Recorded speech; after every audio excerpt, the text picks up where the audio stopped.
स्वास्थ्य ही सबसे बड़ी पूंजी है। एक बार की बात है, एक गांव में एक धनी व्यक्ति रहता था।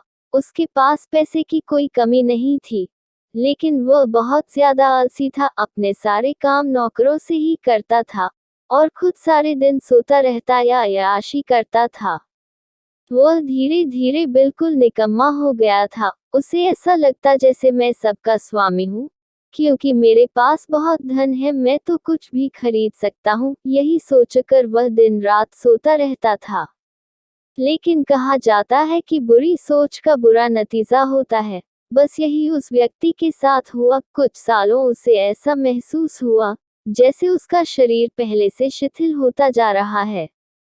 उसे हाथ पैर हिलाने में भी तकलीफ होने लगी। यह देखकर वह व्यक्ति बहुत परेशान हुआ। उसके पास बहुत पैसा था। उसने शहर से बड़े बड़े डॉक्टर को बुलाया और खूब पैसा खर्च किया, लेकिन उसका शरीर ठीक नहीं हो पाया। वह बहुत दुखी रहने लगा। एक बार उस गांव से एक साधु गुजर रहे थे। उन्होंने उस व्यक्ति की बीमारी के बारे में सुना, सो उन्होंने सेठ के नौकर से कहा कि वह उसकी बीमारी का इलाज कर सकते हैं। यह सुनकर नौकर सेठ के पास गया और साधु के बारे में सब कुछ बताया।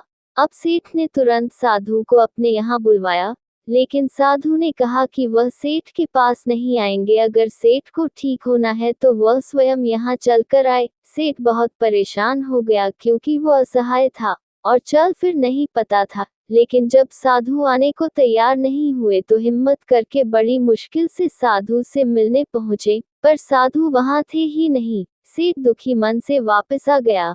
अब तो रोजाना का यही नियम हो गया। साधु रोज उसे बुलाते, लेकिन जब सेठ आता तो कोई मिलता ही नहीं था। ऐसे करते करते 3 महीने गुजर गए। अब सेठ को लगने लगा जैसे वह ठीक होता जा रहा है। उसके हाथ पैर धीरे धीरे कम करने लगे हैं।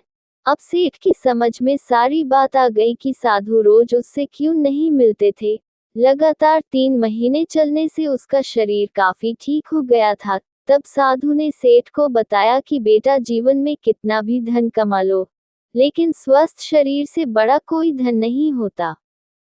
तो मित्रों, यही बात हमारे दैनिक जीवन पर भी लागू होती है। पैसा कितना भी कमा लो, लेकिन स्वस्थ शरीर से बढ़कर कोई पूंजी नहीं होती।